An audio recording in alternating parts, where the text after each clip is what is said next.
Welcome back on board the Starship, and we're talking with UFO researcher David Cayton.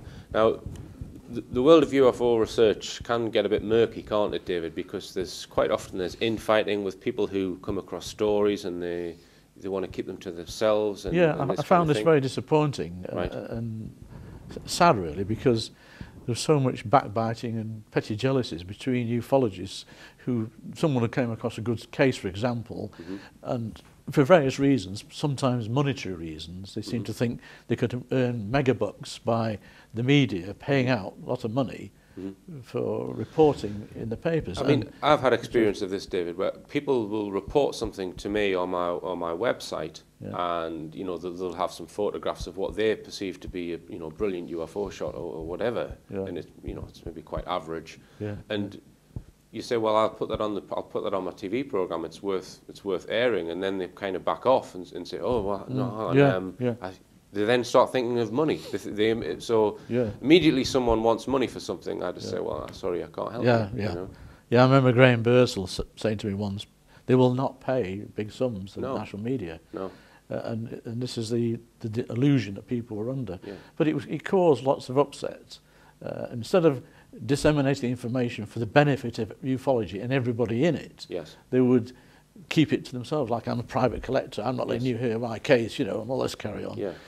And I think this infighting was almost encouraged by certain senior people in the Bufora, I'm sorry to say, whose objective, I think, is to do U-turns like Jenny Randall's and cause dissent, and the media, if they weren't tipped off, pick up on this and capitalise on it.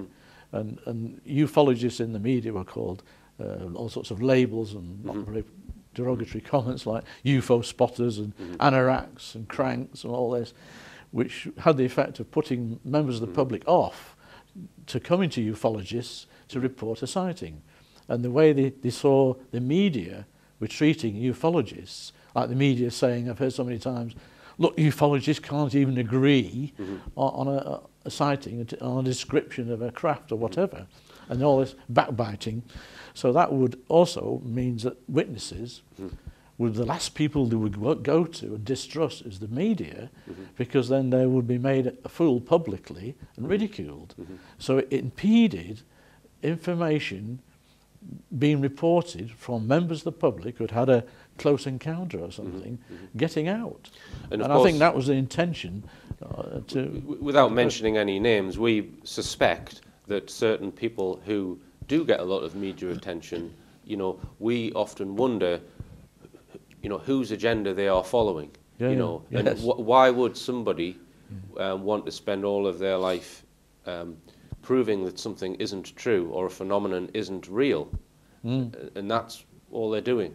To me, it doesn't seem that you would motivate yourself just to do that. That perhaps there is some hand at work from an authority, who knows what it is, that's making people take this particular stance. Yeah, and to do it, for a decade or more continuously, you would put yourself off, wouldn't you? If you would lose interest. Eventually, if you think there's nothing to it, eventually you think, well, I've done enough research, there's nothing to it, I'm now going to go and... Go fishing or something. Yes, go fishing, exactly. But they don't, they stick at it for decades. Yes. Pouring cold water on cases and sometimes coming up with preposterous explanations for concrete cases. Yes.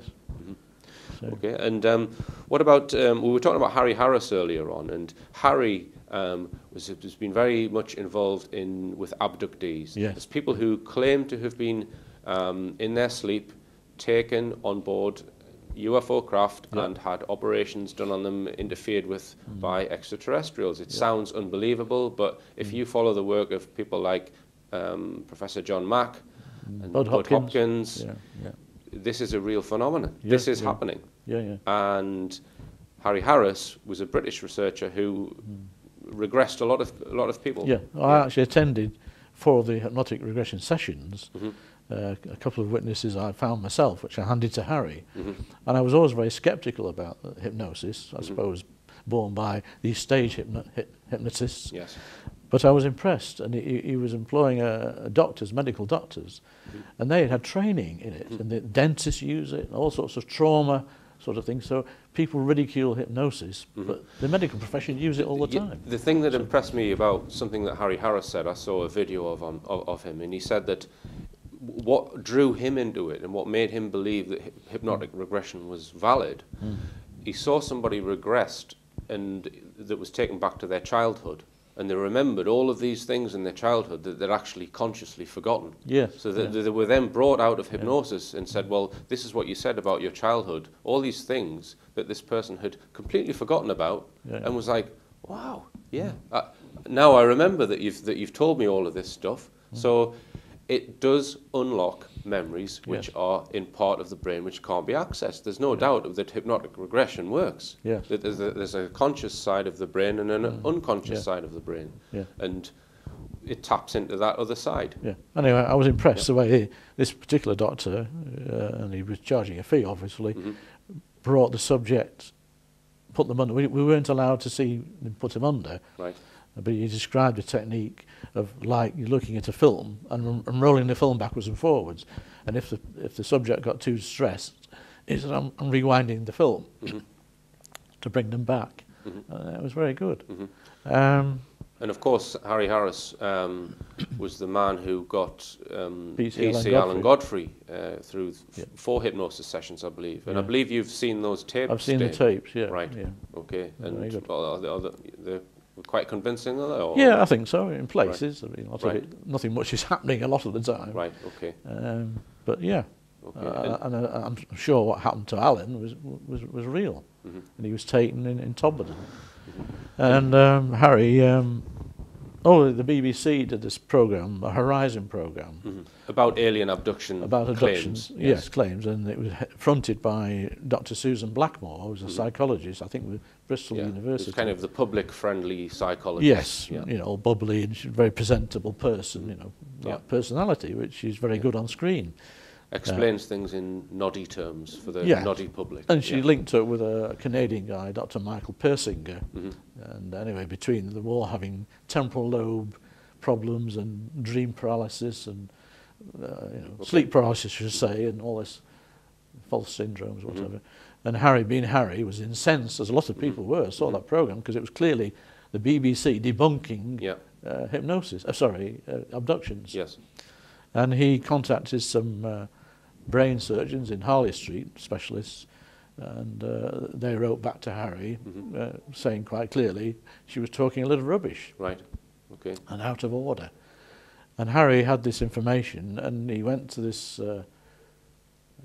Lapis conference in Lytham St Anne's, again late 90s, I think. And the chairman was Sam Wright at the time, negotiated a slot. He wasn't scheduled to speak, and to spend 10 minutes reading the comments from these brain specialists. From the brain specialists? Yes, to shoot down... what the BBC had shown on the Horizon programme. Particularly Susan Blackmore, Right, okay. And he'd done that, and sat down, and they were about to start the next afternoon session. And again, this was a Bufora-linked associated conference.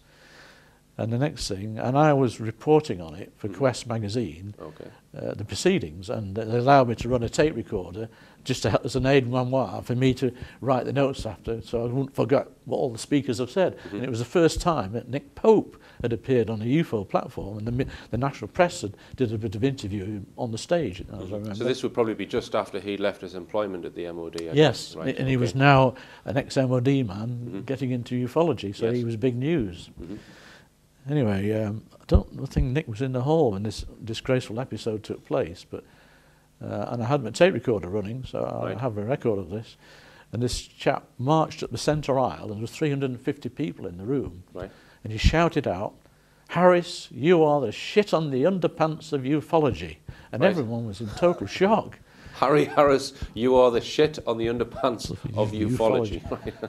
And the vice chairwoman, it was a woman of Lapis, was also shouting to the back, supporting this chap, whose name was Joe Dormer, in making these rude comments about Harry, Yeah. which was absolutely disgraceful. And I didn't, to discredit Mark Birdsall, said he wouldn't include that episode in my report in the UFO magazine of the Lapis conference. But again, it was a sign to me that there was this trouble between ufologists. And I found out that the reason why he did this was because it was P.C. Allen Godfrey again, the hypnosis tapes we mentioned earlier. Harry had lent to a member of Lapis out of interest, and unbeknown to Harry, they were mounting a Bufora conference in Blackpool, I think, sometime in the near future, and they were advertising as the main event. They were going to run to the public Allen's hypnosis tapes, and they had not got consent from Allen Godfrey in the first place, nor from Harry, whose tapes and copyright they were. And Harry, someone tipped him off, and he found out, contacted Allen Godfrey, who of course blew his top, and insisted it was withdrawn. So their main crowd puller to get bums on seats was that those tapes. And that's why they were upset with Harry, and why that guy made those disgusting remarks. I thought this is bad news for ufology. Yes. Well, we'll talk more after the next section, because this time each week I'm going to introduce the artist of the week, where we get a singer or a band, and this week we're featuring singer-songwriter Ronnie Lambert, who sadly died last year, and his wife Hazel has agreed for us to play this track, which is a superb track, and it's all about the history of Northumbria.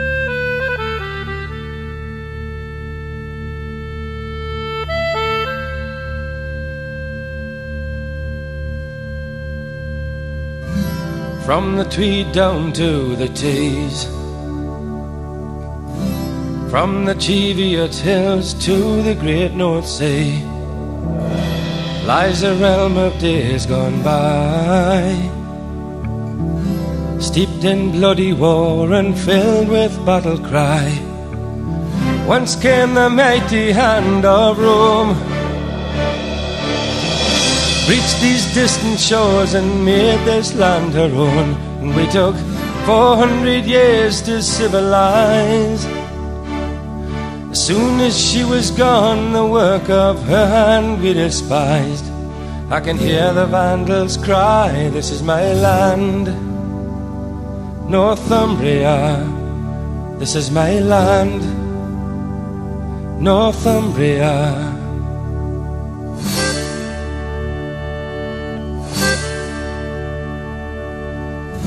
Soon the Saxon would arrive to rape and burn and pillage, nothing would survive. The Viking found his way here too. Marauders came from Mercia, seeking pastures new.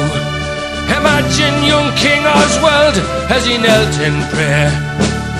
Cadwallader's pagan hordes were on their way. He fought them down from Heavenfield to Hexhamshire. Those Welsh invaders died that very day. I can hear young Oswald say, this is my land, this is my land, Northumbria, this is my land, this is my land, Northumbria, this is my land, this is my land, Northumbria, this is my land, this is my land, Northumbria, this is my land.